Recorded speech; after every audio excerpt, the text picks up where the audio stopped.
नमस्कार, बहुत स्वागत है आपका विशेष में। आज हम एक ऐसे विषय पर बात करने जा रहे हैं जो केवल इतिहास की किताबों तक सीमित नहीं बल्कि जो लाखों लोगों के दिलों में धड़कता है। जी हाँ, हम बात करेंगे दलाई लामा और तिब्बत की।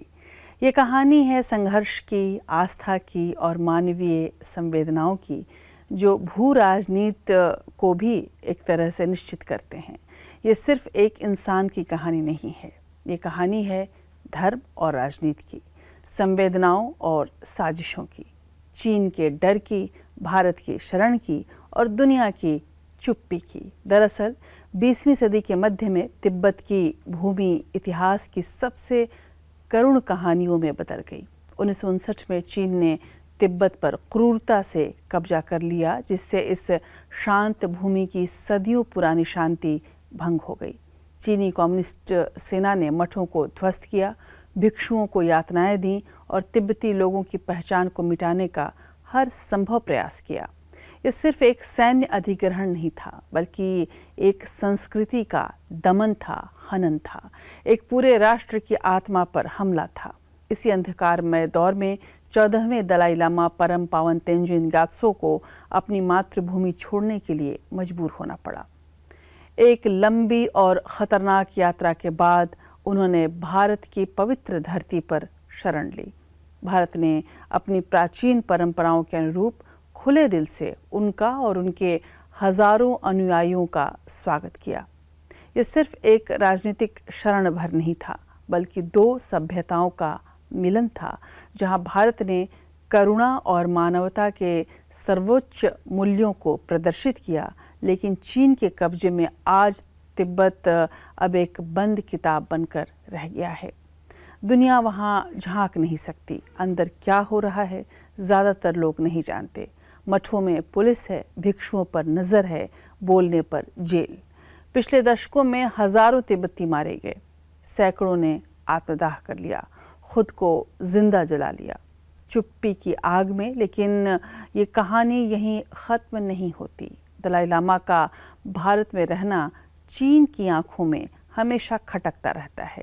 चीन दलाई लामा को एक खतरनाक अलगाववादी नेता मानता है, जो तिब्बत को चीन से अलग करना चाहते हैं, जबकि परम पावन दलाई लामा लगातार तिब्बत के लिए सच्ची स्वायत्तता की मांग करते रहे हैं।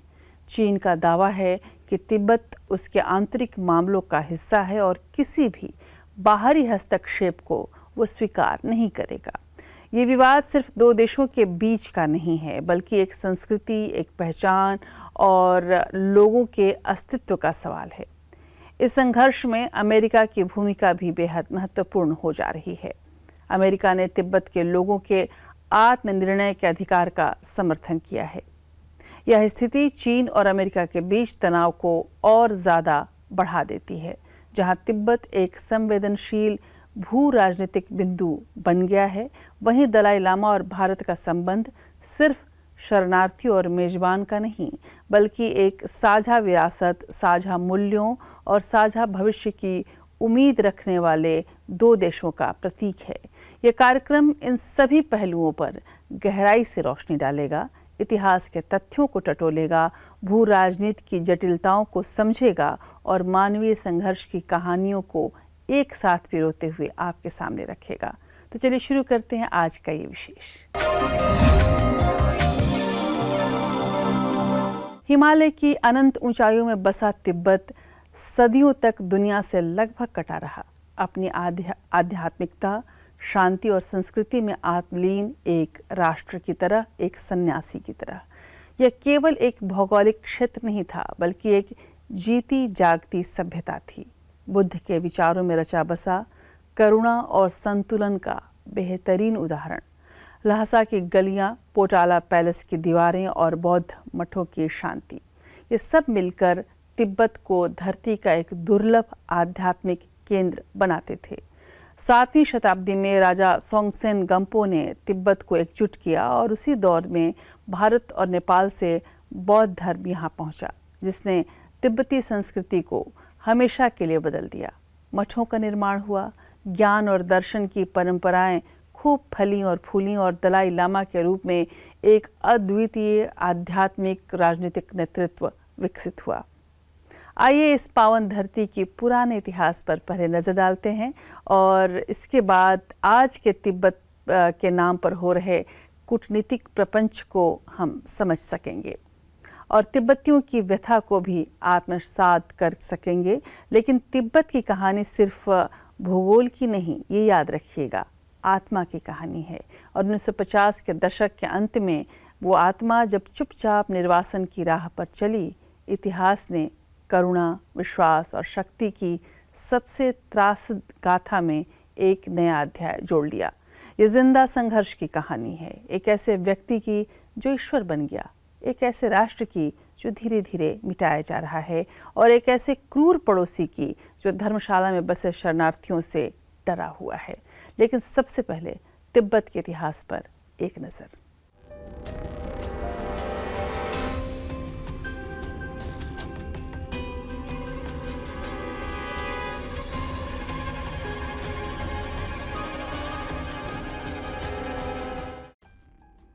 हिमालय की गोद में बसा तिब्बत न केवल बर्फीले पहाड़ों का देश है, बल्कि यह एक जीवित संस्कृति, धर्म और आत्मा की भूमि भी रहा है। सदियों तक यह स्वतंत्र रहा, एक समृद्ध और आध्यात्मिक राष्ट्र के रूप में। लेकिन 20वीं सदी के मध्य में यह भूमि इतिहास की सबसे करुण कहानियों में बदल गई, जब तिब्बत का अंतिम आध्यात्मिक और राजनीतिक प्रमुख 14वें दलाई लामा अपने ही देश से निर्वासित हुआ। तिब्बती इतिहास की शुरुआत सोंगसेन गंपो से होती है, जिसने 7वीं शताब्दी में तिब्बत को एकीकृत किया और एक सशक्त साम्राज्य की नींव रखी। उन्होंने 2 राजकुमारियों से विवाह किया, एक चीन की राजकुमारी वेंचेंग और दूसरी नेपाल की भ्रिकुटी देवी। इन्हीं के माध्यम से बौद्ध धर्म पहली बार तिब्बत में पहुंचा। सोंगसेन गंपो सिंहासन 618-685 तिब्बत के पहले महान सम्राट। उन्होंने ल्हासा को राजधानी बनाया और जोखांग मंदिर का निर्माण करवाया। तिब्बती लिपि का विकास भी इसी काल में हुआ। तिब्बत का साम्राज्य 8वीं शताब्दी में अपने शिखर पर था। सम्राट त्रिसोंग देचेन ने भारतीय विद्वान पद्मसंभव को आमंत्रित किया, जिन्होंने तांत्रिक बौद्ध धर्म को स्थापित किया। 9वीं शताब्दी में साम्राज्य विघटित हो गया, लेकिन बौद्ध धर्म ने तिब्बती आत्मा में स्थायी स्थान बना लिया। 11वीं से 17वीं शताब्दी के बीच तिब्बत में अनेक बौद्ध परंपराएं विकसित हुईं, निंगमा, कग्यू, साक्या और गेलुग। गेलुग परंपरा के मुखिया को ग्यालवा रिनपोछे यानी दलाई लामा कहा गया। 1642 में 5वें दलाई लामा को मंगोल सरदार गुशरी खान के समर्थन से तिब्बत का राजनीतिक शासक घोषित किया गया। यहीं से थियोक्रेसी या धर्मराज की नींव पड़ी। 1720 में चीन की छिन वंश ने पहली बार तिब्बत में हस्तक्षेप किया। ब्रिटिश भारत ने 1904 में यंगेहस बैंड अभियान चलाया और ल्हासा पर चढ़ाई की। 1912 में चीन में छिंग राजवंश गिर गया और तिब्बत ने खुद को स्वतंत्र राष्ट्र घोषित किया। 13वें दलाई लामा ने चीन से संबंध तोड़ दिए और तिब्बत में आधुनिक सुधार शुरू किए। 1935 में ल्हामो थोंडुप का जन्म हुआ, जिन्हें बाद में 14वां दलाई लामा घोषित किया गया। 1950 में जब वे मात्र 15 वर्ष के थे, चीनी कम्युनिस्ट सेना ने तिब्बत पर आक्रमण किया। 1951 में चीन ने एक तथाकथित 17 सूत्री समझौता तिब्बती प्रतिनिधियों से जबरन साइन करवाया, जिसमें तिब्बत को चीन का हिस्सा स्वीकार किया गया। 1950 से 59 के बीच चीन ने तिब्बत में धीरे धीरे अपना शिकंजा कसना शुरू किया। 1959 में ल्हासा में चीनी शासन के खिलाफ भयंकर विद्रोह हुआ। हजारों तिब्बतियों को मार दिया गया, हजारों मठ नष्ट कर दिए गए। दलाई लामा को अपनी जान बचाकर भारत की ओर पलायन करना पड़ा। 17 मार्च 1959 को वे ल्हासा से निकले और 31 मार्च को भारत में प्रवेश किया। भारत सरकार ने उन्हें शरण दी और वे धर्मशाला, हिमाचल प्रदेश में निर्वासित सरकार के प्रमुख बने। चीन के शासन के बाद तिब्बती संस्कृति और उसका विध्वंस हुआ। तिब्बती जीवन बौद्ध धर्म, करुणा और साधना से जुड़ा रहा है। पवित्र कैलाश पर्वत, पोता पैलेस, जोखांग मंदिर सब संस्कृति के स्तंभ थे। तिब्बती भाषा, चिकित्सा, संगीत, चित्रकला और तांत्रिक साधना एक समृद्ध विरासत थी। 6000 से अधिक मठ नष्ट किए गए। लाखों तिब्बतियों की मौत कैद या बलात् श्रम शिविरों में। उनकी धार्मिक स्वतंत्रता, भाषाई अधिकार और पहचान को कुचलने की हर संभव कोशिश हुई। तिब्बत आज भी चीन का स्वायत्त क्षेत्र कहलाता है, लेकिन वहाँ की जनता की आत्मा स्वतंत्रता के लिए तड़प रही है, जो बनकर आज भी अहिंसक संघर्ष का नेतृत्व कर रहे हैं। तिब्बत एक भूगोल नहीं, एक जीवित संस्कृति है। एक चुप्पी नहीं, एक विलाप है। और यह विलाप तब तक गूंजता रहेगा जब तक हिमालय की घाटियों में स्वतंत्रता का सूरज नहीं उगता। तिब्बत ने सदियों तक अपनी एक स्वतंत्र पहचान बनाए रखी, कभी शक्तिशाली साम्राज्य के रूप में तो कभी आध्यात्मिक केंद्र के रूप में, जहां जीवन का ताना बाना धर्म और करुणा के सिद्धांतों पर बुना गया था। लेकिन 20वीं सदी के मध्य में इस प्राचीन भूमि पर आधुनिक भू राजनीति की काली छाया पड़ी और साथ में पड़ी चीन की टेढ़ी नजर, जिससे हजारों सालों की शांतिपूर्ण सहअस्तित्व की परंपरा टूट गई। इस काले अध्याय पर हम आगे नजर डालेंगे और आपको बताते हैं कि 20वीं सदी के मध्य में क्या हुआ। 20वीं सदी के मध्य में तिब्बत की प्राचीन भूमि पर आधुनिक भू राजनीति की काली छाया पड़ गई। चीन अपनी विस्तारवादी नीतियों के साथ तिब्बत को अपना अभिन्न अंग मानने लगा। 1950 के दशक में चीनी सेना ने तिब्बत पर क्रूरतापूर्वक कब्जा कर लिया, जिससे हजारों सालों की शांतिपूर्ण और सहअस्तित्व की जो तिब्बती परंपरा थी वो टूट गई। दलाई लामा को भारत में शरण लेना पड़ा और उनके साथ हजारों तिब्बती अपनी मातृभूमि को छोड़ने पर मजबूर हो गए और अंधेरी रात की ओर बढ़ गए, अंधेरे भविष्य की ओर बढ़ गए।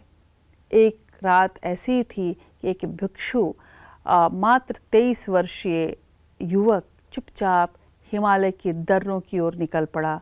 वो कोई और नहीं था, दलाई लामा थे। दलाई लामा ने भारत की सीमा में प्रवेश किया। तत्कालीन प्रधानमंत्री जवाहरलाल नेहरू ने उन्हें शरण दिया, उनका स्वागत किया। भारत ने न सिर्फ उन्हें बल्कि हजारों तिब्बती शरणार्थियों को भी स्वीकार कर लिया।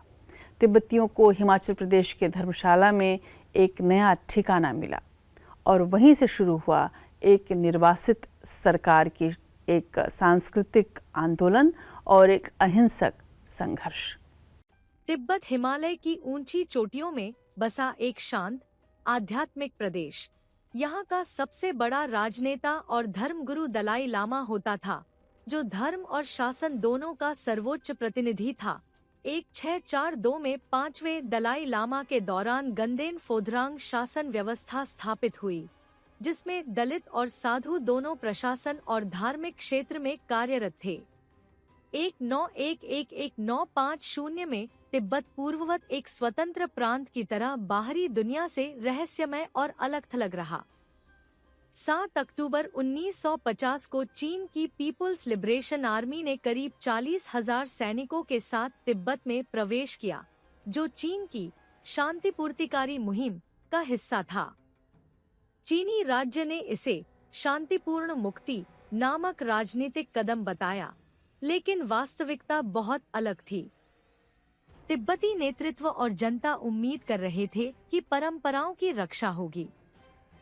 मई 1951 में भारत और ब्रिटेन के दबाव में तिब्बती प्रतिनिधियों ने 17 प्रमुख अनुबंध स्वीकार किया, जिससे औपचारिक रूप से चीन को तिब्बत पर नियंत्रण मिला।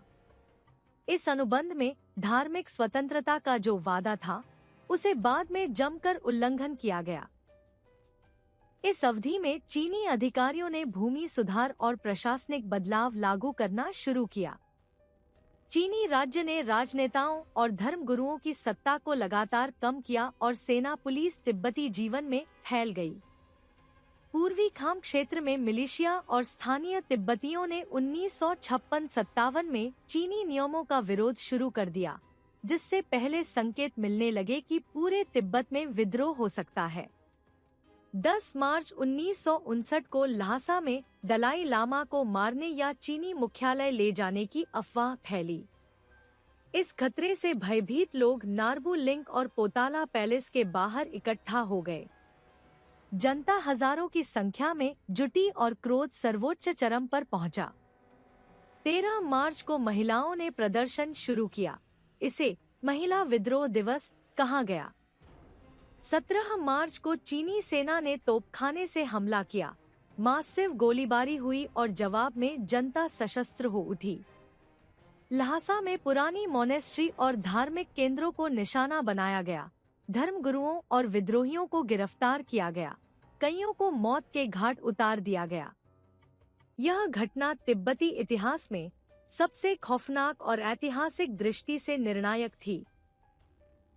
मार्च 1959 की शुरुआत में दलाई लामा को एक आमंत्रण मिला जो देखने में बिल्कुल भी नुकसानदेह नहीं था। चीनी जनरल झांग चेनवू ने पूछा कि क्या दलाई लामा चीनी नृत्य मंडली का प्रदर्शन देखना चाहेंगे, लेकिन तिब्बतियों को यह आमंत्रण संदेहास्पद लगा। उन्हें लगा कि यह एक जाल हो सकता है। दलाई लामा के सलाहकारों ने भी उन्हें आगाह किया कि यह एक साजिश हो सकती है। दलाई लामा ने अपने सलाहकारों की बात मानी और तय किया कि वे चीनी सैन्य मुख्यालय नहीं जाएंगे। लेकिन चीनी सेना ने दलाई लामा को गिरफ्तार करने या मारने की योजना बनाई थी। तिब्बतियों ने अपने नेता को बचाने के लिए नोर्बलिंका को घेर लिया। दलाई लामा के सलाहकारों ने उन्हें तिब्बत से भागने की सलाह दी। 17 मार्च 1959 की रात दलाई लामा ने अपने परिवार और कुछ अधिकारियों के साथ तिब्बत से भागने का फैसला किया। वे सैनिकों के वेश में थे और उनके साथ कुछ हथियारबंद अंगरक्षक थे। वे रात के अंधेरे में हिमालय की ओर बढ़ चले। उनकी यात्रा खतरनाक थी और उन्हें चीनी सेना से बचकर रहना था। दलाई लामा और उनके साथियों ने हिमालय की कठिन चोटियों और बर्फ से ढके पठारों को पार किया। वे दिन में छिप जाते थे और रात में यात्रा करते थे। उन्हें ब्रह्मपुत्र नदी को पार करना था, जो 500 गज चौड़ी थी। उनकी यात्रा 2 हफ्तों तक चली और उन्हें कई चुनौतियों का सामना करना पड़ा। इस बीच ल्हासा में चीन ने कर्फ्यू लगा दिया था और स्थानीय लोगों और चीनी सेना के बीच हुई लड़ाई में करीब 2000 लोगों की जान चली गई थी। इसके तुरंत बाद नोर्बलिंका में करीब 800 तोपों के गोले दागे गए। एक दिन बाद चीन ने तिब्बती शासन निकाय को भंग कर दिया और पीपुल्स रिपब्लिक ऑफ चाइना के भीतर एक तिब्बती स्वायत्त क्षेत्र की स्थापना की घोषणा की। इस समय तक उग्र चीनी सैनिक भाग रहे तिब्बती नेता का पीछा कर रहे थे।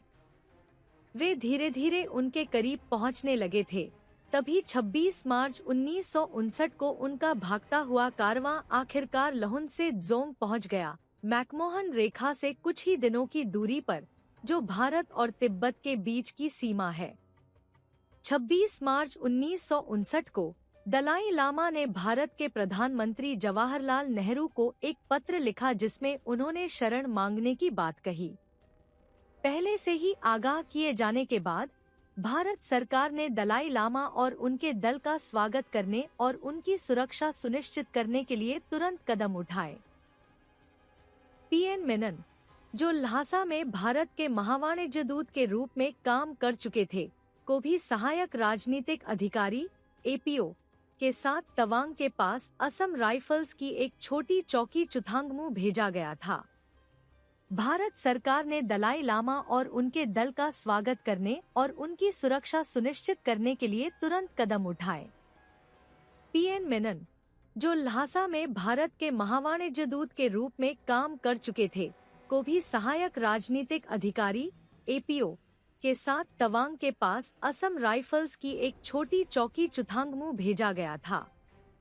और इस तरह 31 मार्च 1959 को दलाई लामा हवा से टकराती चोटियों और बर्फ से ढके पठारों को पार करते हुए आखिरकार बुद्ध की मातृभूमि तक पहुंच गए।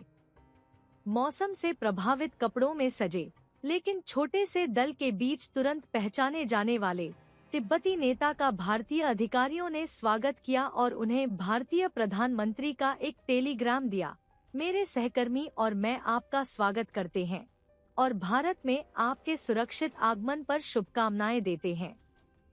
हमें आपको, आपके परिवार और दल को भारत में रहने के लिए आवश्यक सुविधाएं देने में खुशी होगी। भारत के लोग, जो आपको बहुत सम्मान देते हैं, निस्संदेह आपके व्यक्तित्व के प्रति अपना पारंपरिक सम्मान रखेंगे। आपको सादर प्रणाम। नेहरू ने दलाई लामा और उनके दल का स्वागत करने और उनकी सुरक्षा सुनिश्चित करने के लिए तुरंत कदम उठाए। दलाई लामा को भारत में शरण दी गई और वे धर्मशाला में बस गए। दलाई लामा ने धर्मशाला में तिब्बती निर्वासित सरकार की स्थापना की। उन्होंने तिब्बती संस्कृति और धर्म को बचाने के लिए काम किया। भारत में तिब्बत का रिश्ता बहुत पुराना है। बौद्ध धर्म भारत से ही तिब्बत पहुंचा था। नालंदा और विक्रमशिला जैसे विश्वविद्यालयों के भिक्षुओं ने तिब्बत में बौद्ध साहित्य फैलाया। दलाई लामा भारत को अपना गुरु मानते हैं और तिब्बत को शिष्य। पर अब ये रिश्ता सिर्फ धर्म और संस्कृति तक सीमित नहीं रहा।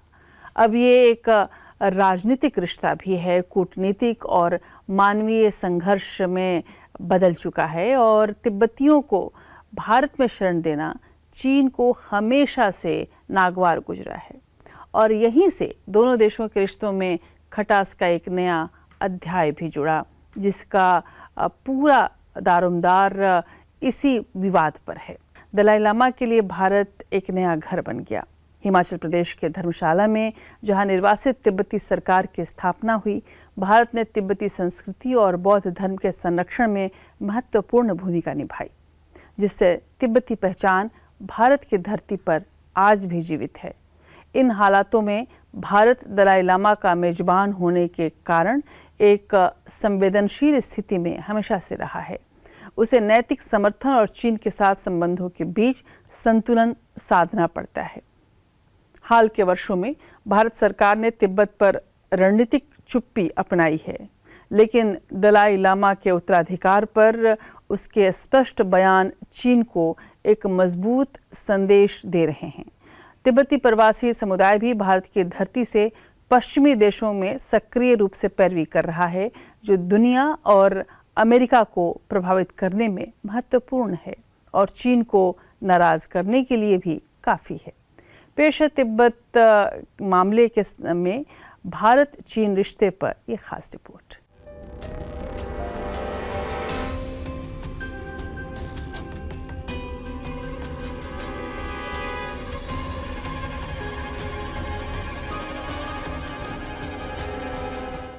तिब्बत हिमालय की गोद में बसा एक ऐसा भूभाग जो आध्यात्मिकता का प्रतीक भी है और राजनीति का अखाड़ा भी।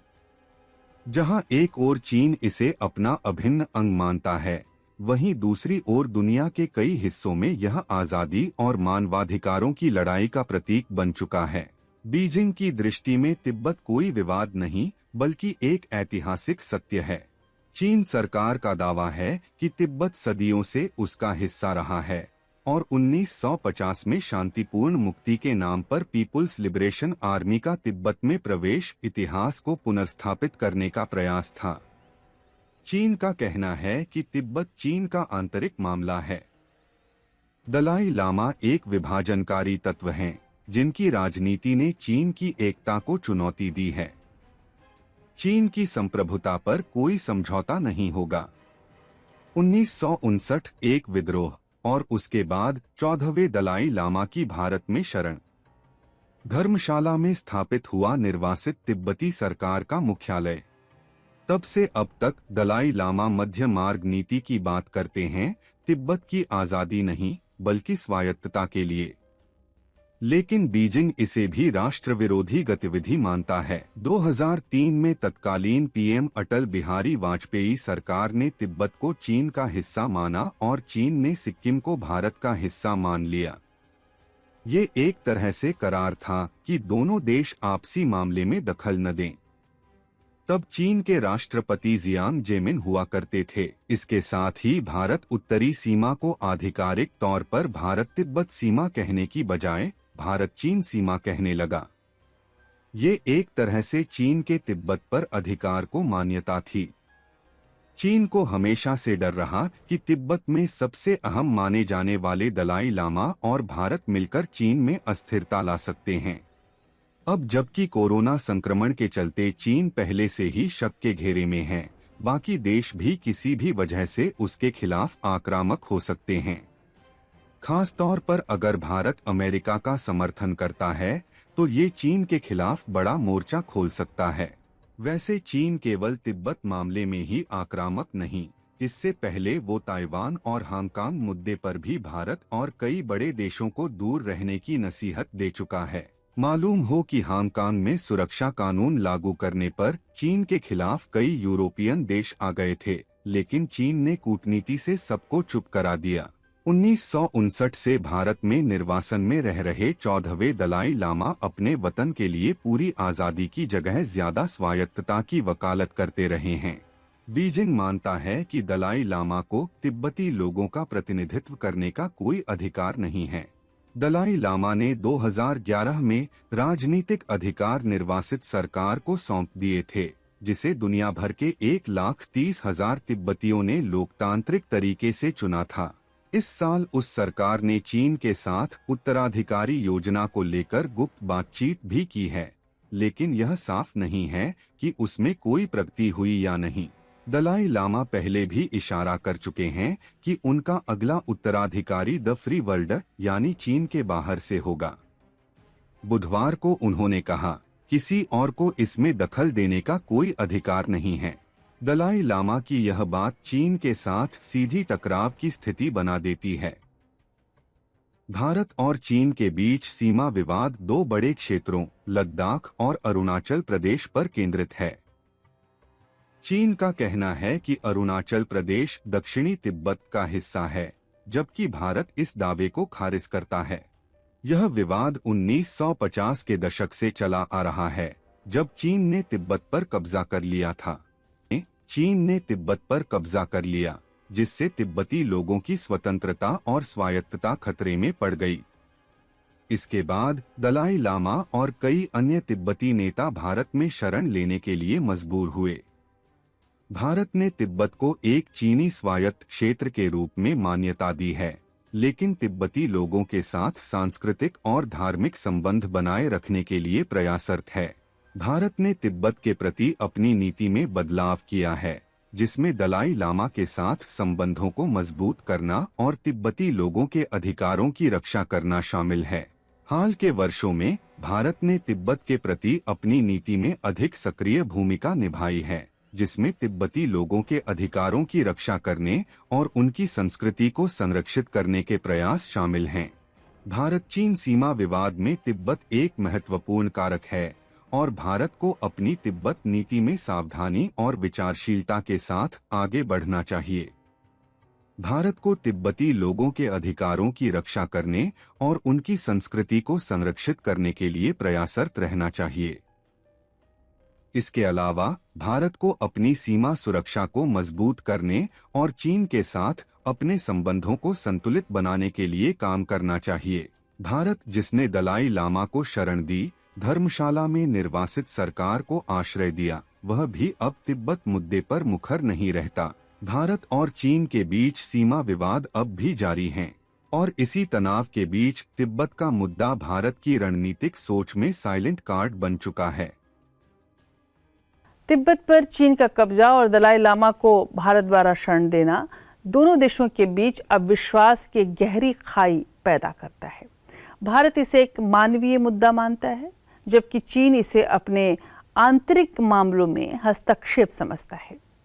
1962 का युद्ध, जिसका तिब्बत से अप्रत्यक्ष संबंध था, इसका उदाहरण है।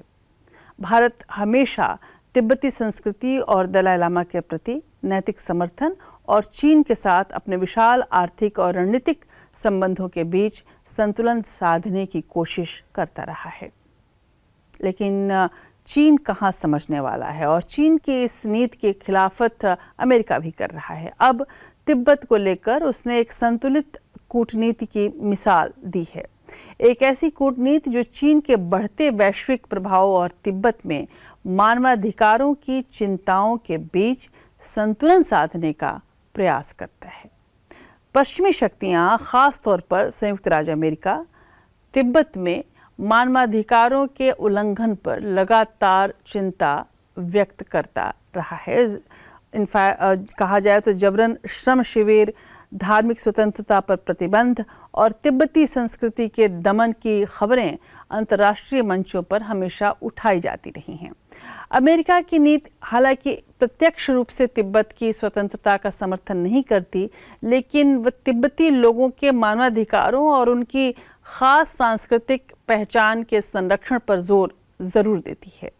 वहीं अमेरिका ने तिब्बत समाधान अधिनियम जैसे कानून पारित किए हैं जो चीन पर दलाई लामा के साथ बिना शर्त बातचीत शुरू करने का दबाव बनाता है। यह कदम चीन को सीधे चुनौती भी है और बीजिंग के दुष्प्रचार का मुकाबला करने के लिए फंडिंग भी इसके लिए जुटाया जाता है। अमेरिका तिब्बत पर चीन को चुनौती देकर भारत को एक तरह से लगातार समर्थन दे रहा है, लेकिन दोनों ही देश चीन के साथ अपने द्विपक्षीय संबंधों को भी दांव पर नहीं लगाना चाहते। क्यों, कैसे, क्या समीकरण है, ये सब कुछ देखते हैं इस खास रिपोर्ट में, जिसमें आप स्पष्ट रूप से समझ पाएंगे कि अमेरिका की कूटनीति क्या है, भारत इसमें कहाँ खड़ा है और इन सब के बीच तिब्बत की उम्मीद कैसे सांसें ले रही हैं। तिब्बत वो क्षेत्र है जिस पर चीन से लेकर अमेरिका तक की नजर रहती है। 2024 में अमेरिकी सांसदों का एक दल हिमाचल प्रदेश के धर्मशाला पहुंचा, जहां उसने दलाई लामा से मुलाकात की। तिब्बत को लेकर अमेरिका एक्टिव रहता है और यही चीन को पसंद नहीं आता है। वो उसे चेतावनी भी दे चुका है। दरअसल तिब्बत चीन के दक्षिण पश्चिम में स्थित है और इसकी सीमा भारत, नेपाल, म्यांमार और भूटान से लगती है। 1949 में चीन ने तिब्बत पर आक्रमण करना शुरू किया और 1959 में उसके क्षेत्र पर कब्जा कर लिया। तब से तिब्बतियों का आरोप है कि चीन इस क्षेत्र में मानवाधिकारों का उल्लंघन कर रहा है। साल 1959 में तिब्बत पर चीन के कब्जे के बाद वहां के नेता और धर्म गुरु दलाई लाम भारत आ गए। उनके साथ ही तिब्बतियों की एक बड़ी आबादी आई, जो अब हिमाचल के धर्मशाला से लेकर देश के कई हिस्सों में बस चुकी है। यहीं रहते हुए दलाई लामा चीन के खिलाफ मोर्चाबंदी किए हुए हैं और लगातार अपने देश की चीन से आजादी की बात उठाते रहते हैं। 1950 के दशक की शुरुआत में अमेरिका ने तिब्बती गुरिल्ला फोर्स को सपोर्ट किया और दलाई लामा के लिए गैर सैन्य समर्थन प्रदान किया। यह समर्थन चीन अमेरिकी संबंधों के सामान्य होने तक जारी रहा। 1974 आने तक अमेरिका ने अपना समर्थन बंद कर दिया था, जिसमें दलाई लामा और उनकी सरकार को सब्सिडी में कटौती भी शामिल थी। अमेरिका चीन के साथ एक फ्रंट खोलकर रखना चाहता है, क्योंकि चीन ही ऐसा मुल्क है जिससे उसे चुनौती मिल रही है और चीन पर दबाव बनाने के लिए तिब्बत ही वो क्षेत्र है जहां पर वो सैन्य बेस बना सकता है। दिलचस्प बात यह है कि पूर्व अमेरिकी राष्ट्रपति bill Clinton, George W Bush और बराक ओबामा सभी दलाई लामा से मिले थे। अमेरिकी विदेश नीति में तिब्बत का महत्व चीन अमेरिका संबंधों से परे है। कम से कम तिब्बत पर वाशिंगटन की स्थिति का भारत के साथ उसके संबंधों पर प्रभाव पड़ता है। हालांकि पिछले कुछ सालों से अमेरिका ने क्षेत्र के लिए वास्तविक स्वायत्तता के संबंध में तिब्बत पर अधिक ध्यान फोकस किया है। अमेरिका में चीन के साथ अस्तित्व संबंधी टकराव की भी भावना है।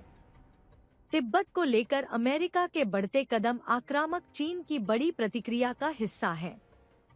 चीन और अमेरिका के बीच साउथ चाइना सी, ताइवान, तिब्बत, शिनजियांग और हांगकांग में मानवाधिकारों का उल्लंघन जैसे कई विषयों पर मतभेद हैं। 2024 में राष्ट्रपति जो बाइडेन ने तिब्बत के लिए अमेरिकी समर्थन बढ़ाने और इसके दर्जे एवं शासन से संबंधित विवाद को शांतिपूर्ण तरीके से सुलझाने के लिए बातचीत को बढ़ावा देने की वकालत की। और रिजॉल्व तिब्बत एक्ट पास किया। चीन ने रिजॉल्व तिब्बत एक्ट का विरोध करते हुए इसे अस्थिरता पैदा करने वाला कानून बताया था। एक्ट से अमेरिका का तिब्बत के प्रति समर्थन बढ़ा और अंतर्राष्ट्रीय मंचों पर तिब्बत विवाद का बातचीत से समाधान निकालने की वकालत की बात की गई है। यह चीन को तनिक भी रास नहीं आया। अमेरिका और चीन कई मुद्दों पर आमने सामने है। इनमें द्विपक्षीय व्यापार घाटा और दक्षिण चीन सागर में बीजिंग का आक्रामक रुख प्रमुख है। डोनाल्ड ट्रंप के सत्ता संभालने के बाद से दोनों देशों में तल्खी कम होने के बजाय और बढ़ गई है।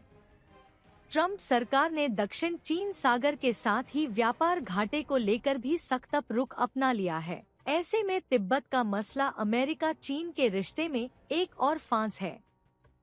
अमेरिका ने कई बार दलाई लामा को मंच दिया है। 1989 में दलाई लामा को नोबेल शांति पुरस्कार से सम्मानित किया गया। अमेरिकी राष्ट्रपति, चाहे वो क्लिंटन हो, बुश हो, ओबामा या बाइडेन, सभी कई बार उनसे मिल चुके हैं। पर क्या सिर्फ मिलने भर से बदलाव आ सकता है? जब चीन से व्यापार की बात आती है तो पूरा ही मामला बदल जाता है। मानवाधिकार के मसले और तिब्बतियों के हक की बात अक्सर भुला दिया जाता है। अमेरिका की नीति ऐसी लगती है कि आवाज़ ज़रूर उठाओ, पर चीन को नाराज़ मत करो। अमेरिका तिब्बत को लेकर चीन के साथ सीधी टक्कर से बचते हुए मानवाधिकार और धार्मिक स्वतंत्रता के मुद्दों पर चीन को घेरने का प्रयास कर रहा है, जबकि तिब्बती आंदोलन के भविष्य को लेकर एक नाजुक संतुलन बनाए रखने की कोशिश भी हो रही है। ये एक ऊंचे स्तर का दांव है जहां मानवीय चिंताएं और रणनीतिक हित लगातार टकराते रहे हैं। दलाई लामा यह नाम सिर्फ एक आध्यात्मिक गुरु का नहीं, बल्कि एक पूरे संघर्ष, एक संस्कृति और एक पहचान का प्रतीक है। 14वें दलाई लामा तेंजिन ग्यात्सो 89 वर्ष के हो चुके हैं। उम्र के इस पड़ाव पर दुनिया की नजर उनके पुनर्जन्म की प्रक्रिया पर है, लेकिन यह केवल धार्मिक या आध्यात्मिक प्रश्न नहीं है, बल्कि यह अब वैश्विक भूराजनीति, मानवाधिकार, तिब्बती पहचान और भारत चीन के रिश्तों का संवेदनशील केंद्र बन चुका है। तिब्बती बौद्ध धर्म में यह मान्यता है कि दलाई लामा बोधिसत्व अवलोकितेश्वर का अवतार होते हैं और वे मानव कल्याण के लिए बार बार जन्म लेते हैं। जब एक दलाई लामा की मृत्यु होती है तो उसके बाद उनके नए अवतार को ढूंढने की प्रक्रिया शुरू होती है। यह प्रक्रिया शुद्ध रूप से धार्मिक और तिब्बती समुदाय द्वारा नियंत्रित होती थी, लेकिन अब यह परंपरा चीन की सत्तावादी राजनीति में उलझ गई है।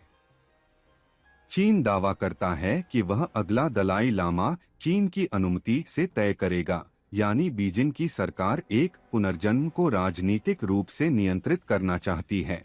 चीन तिब्बत को 1950 से अपने अधीन मानता है और दलाई लामा को विघटनकारी तत्व कहता है। भले ही दलाई लामा अब तिब्बत की स्वतंत्रता की मांग नहीं करते, बल्कि वास्तविक स्वायत्तता की बात करते हैं, फिर भी बीजिंग उनकी लोकप्रियता और वैश्विक समर्थन से असहज है। चीन का असली उद्देश्य तिब्बत पर अपनी पकड़ मजबूत करना है, न सिर्फ राजनीतिक रूप से बल्कि सांस्कृतिक और धार्मिक रूप से भी।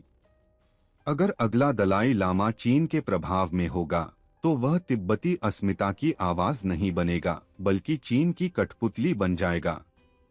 यही वजह है कि बीजिंग किसी भी कीमत पर दलाई लामा की पुनर्जन्म प्रक्रिया को अपने हाथ में लेना चाहता है। 14वें दलाई लामा ने बार बार स्पष्ट किया है कि अगला दलाई लामा तिब्बत के बाहर जन्म ले सकता है, संभवतः भारत में, और यह तय करना पूरी तरह से तिब्बती समुदाय का अधिकार है, न कि चीन का। उन्होंने यह भी संकेत दिया है कि यदि तिब्बतियों को आवश्यकता न लगे तो दलाई लामा की परंपरा को समाप्त भी किया जा सकता है। यह सीधी चुनौती है चीन की नीतियों को। यह केवल धार्मिक विद्रोह नहीं है, यह सांस्कृतिक स्वतंत्रता की मांग है, और इसलिए यह सवाल अब वैश्विक भूराजनीति का हिस्सा बन चुका है। तिब्बती समुदाय के लिए दलाई लामा सिर्फ एक धार्मिक नेता नहीं है, वे पहचान, इतिहास और उम्मीद के प्रतीक हैं। तिब्बती सरकार एक्साइल, जो भारत के धर्मशाला में स्थित है, इस परंपरा को अपनी तरह से जारी रखना चाहती है। अगर चीन जबरन कोई दलाई लामा नियुक्त करता है तो 2 दलाई लामा होंगे, एक चीन द्वारा नियुक्त, दूसरा तिब्बती समुदाय द्वारा। यह स्थिति तिब्बती युवाओं को गहरे संकट में डाल सकती है, उनकी आस्था, अस्मिता और भविष्य को लेकर। भारत के लिए यह विषय अत्यंत संवेदनशील है। भारत ने 1959 में दलाई लामा को राजनीतिक शरण दी थी और तभी से तिब्बती समुदाय भारत में रह रहा है। लेकिन आज की भूराजनीतिक परिस्थिति में भारत चीन के बीच तनाव बढ़ा है, गलवान, अरुणाचल और अब यह आध्यात्मिक मोर्चा। अगर अगला दलाई लामा भारत में जन्म लेते हैं या भारत उन्हें मान्यता देता है तो यह चीन को तीव्र रूप से उत्तेजित कर सकता है। इसका असर दोनों देशों के रिश्तों पर पड़ेगा, विशेष रूप से सीमा विवादों और व्यापार पर।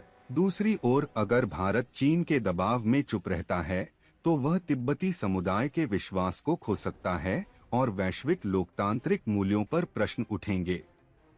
अमेरिका और यूरोपीय देश स्पष्ट कर चुके हैं कि अगला दलाई लामा तिब्बती समुदाय की इच्छा से चुना जाना चाहिए। अमेरिका ने 2020 में तिब्बती नीति और समर्थन अधिनियम पास किया था, जिसमें कहा गया कि दलाई लामा के उत्तराधिकारी को चुनने का अधिकार केवल तिब्बतियों का है। इस तरह यह मुद्दा अब सिर्फ तिब्बत और चीन के बीच नहीं है, यह मानवाधिकार और धार्मिक स्वतंत्रता का वैश्विक प्रश्न बन चुका है। दलाई लामा के पुनर्जन्म का सवाल अब केवल धार्मिक नहीं है, यह एक सांस्कृतिक युद्ध, एक राजनीतिक संघर्ष और एक अंतर्राष्ट्रीय कूटनीतिक चुनौती है। तिब्बतियों के लिए यह अपनी अस्मिता और अस्तित्व की लड़ाई है। भारत के लिए यह नैतिक नेतृत्व और रणनीतिक चतुराई का इम्तिहान है। चीन की नीति है कब्जा करो, नियंत्रित करो और बदल दो, लेकिन तिब्बत की आत्मा को मिटाना आसान नहीं है। 14वें दलाई लामा की जीवन यात्रा इसका प्रमाण है और अगला पुनर्जन्म उसी यात्रा को आगे बढ़ाएगा। भारत को तय करना है कि वह इस मोड़ पर केवल दर्शक रहेगा या एक नैतिक साझेदार बनेगा।